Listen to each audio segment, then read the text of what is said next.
श्रीमद्भागवतं शास्त्रं कलौ कीरेण भाषितम्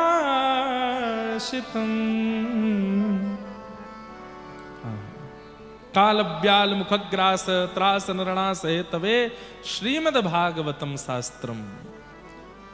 श्रीमद्भागवत रूपी शास्त्र आद्योपांत इनका अनुसंधान अपने जीवन में करने लग जाओ, कलिकाल में भगवत प्राप्ति हो जाएगी।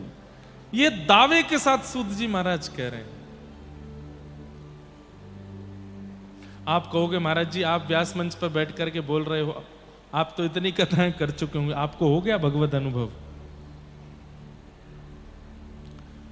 अब अनुभव कैसा होता है ये तो बताना भी नहीं चाहिए सबको, और हुआ है इसका अभिमान करके भी मैं नहीं बोलूंगा कुछ यहां से, लेकिन कुछ बातें ऐसी बताऊंगा जो नॉर्मल नहीं है। पहली, दुनिया के किसी कोने में कथा हो,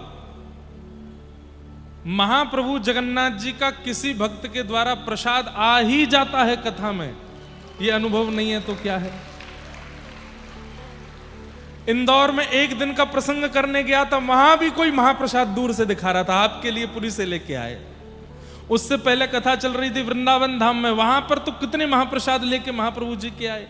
और केवल महाप्रसाद नहीं आता है, कोई नाथ द्वारा से प्रसाद लेके आता है, कोई महाप्रभु जी का महाप्रसाद लेके आता है, कोई तिरुपति बालाजी का लड्डू लेके, हर कथा में होता है ऐसा। एक की बात नहीं कर रहा हूं मैं वृंदावन वासी हूं।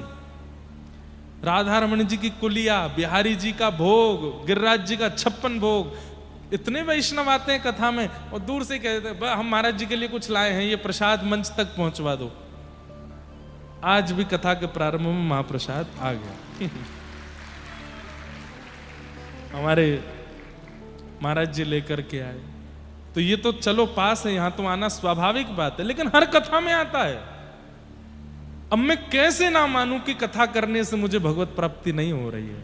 हर कथा में ठाकुर जी आ रहे हैं। चैतन्य महाप्रभु तो उद्घोष करके कहते हैं महाप्रसादे गोविंदे, साक्षात गोविंद है महाप्रसाद। महाप्रसाद को पाने का नियम क्या है?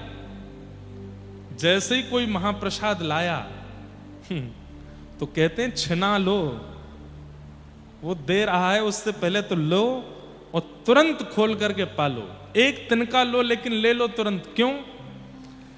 आपने अगर रखा चलो शाम को पाएंगे, कल पाएंगे, रात में प्राण चले गए तो महाप्रसाद सन्मुख आए तुरंत उसको अपनी जिह्वा पर धर लीजिए, ऊपर से डाल लीजिए, एक कणिका डाल लीजिए। क्यों? साक्षात गोविंद है। हर कथा में महाप्रसाद आता है, हर कथा में तिरुपति बालाजी का लड्डू आ जाता है। अच्छा एक और बात, एक आध कथा स्किप हो जाती है, तिरुपति जी का प्रसाद नहीं आया, नाथ द्वारा का प्रसाद नहीं आया, द्वारिका का, लेकिन जगन्नाथ महाप्रसाद तो हर कथा में आता है, हर कथा में। भगवान करे ये कभी बंद ना हो, आता ही रहे। मतलब मैं चाहूं तो अपनी कथाओं में महाप्रसाद की दुकान लगा सकता हूं। इतना महाप्रसाद आता हर कथा में। खाजा भोग आएगा, ठाकुर जी की बढ़िया सुंदर सामग्री हर कथा में आती। कथा करते करते 5 वर्ष हुए थे, श्री गिरधर लाल जी की सेवा आ गई अपने आप। नहीं प्राप्त हुए ठाकुर जी, हो गए। कथा करते हैं, कहते कहते नेत्र बंद हो जाते हैं, पद गायन करते करते ठाकुर जी की लीला का अनुभव होने लग जाता है। कई बार व्यास मंच से ऐसी लीलाओं का प्राकट्य होता है जो मैंने पढ़ी नहीं है पर मैंने सुना दी है। उसके बाद जब मैं आचार्यों से पूछने जाता हूं क्या ये लीला कहीं है, तो किसी ना किसी ग्रंथ में वो लीला प्रकट होती है। ये अनुभव नहीं है तो क्या है? ये सब बातें हम आपको इसलिए बता रहे हैं ताकि चित्त में विश्वास प्रगाढ़ हो जाए कि श्रीमद् भागवतम शास्त्रम कलौ कीरेण भाषितम। श्रीमद् भागवत शास्त्र है जो कलिकाल में भगवत अनुभव कराता। अब देखो लोग बाग तो विवाद करते ही हैं और हमारे पीछे तो बहुत ही पढ़ने लग गए हैं आजकल लोग, लेकिन विवाद की बात नहीं है, सौभाग्य की बात है। हम कहीं भी दर्शन करने जाते हैं कहीं भी फोन नहीं करते, कहीं भी टिकट नहीं लेते, कहीं भी किसी को संपर्क नहीं करते, हम बस पहुंच जाते हैं। द्वार पर ही कोई हमको मिल जाता है जो सीधे पकड़ के वीवीआईपी कोटा में ले जाकर खड़ा कर देता है, आप करो दर्शन।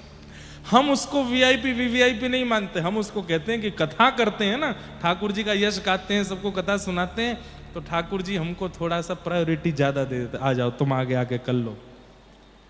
किसी से कहते नहीं, अपने आप हो जाता है। भगवत अनुभव नहीं है तो क्या है।